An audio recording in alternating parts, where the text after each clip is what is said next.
Ako si Paul. Bakit nga ba dapat basahin ng mga kabataan ang ikalawang sulat ko kay Timoteo sa kasalukuyang panahon? Ano ang mensaheng nais iparating nito? Tara alamin natin.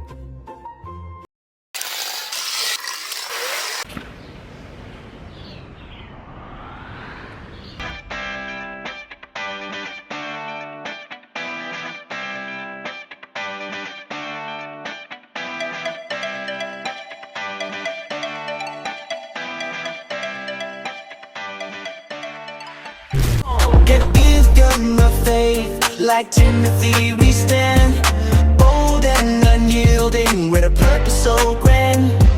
Second letter echoes in the dance we find, words of encouragement in every step entwined. Dance through the trials, let the beat unfold like the second letter, let the story be told. Grace and courage in the most we display, in the dance of life, we'll find our own way. Step by step, like a warrior we sway, against the darkness, we'll light up the way. Hold the truth close, let the music speak, in the dance of love, we find what we seek. Dance through the trials, let the beat unfold like the second letter, let the story be told. Grace and courage in the moves we display, in the dance of life, we'll find our own way.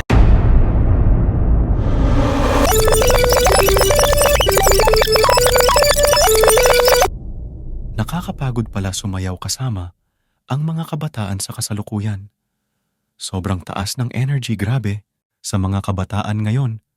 Huwag niyong kakalimutan ang aral mula sa inyong sinayaw. Laging umindak sa buhay kahit na mayroong tayong mabibigat na pagsubok na pinagdaraanan.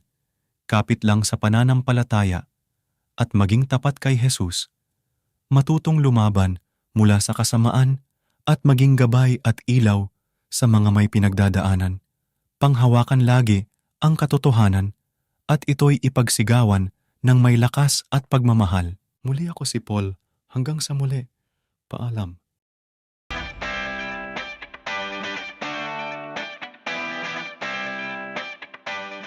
Minamahal kong mga kabataan, ipagpatuloy niyo ang talento niyo sa pagsasayaw at gamitin ito upang ibahagi ang mga salita ng Diyos. Magtuturo din ako ng sayaw dito sa langit. Nagmamahal, Kuya Paul.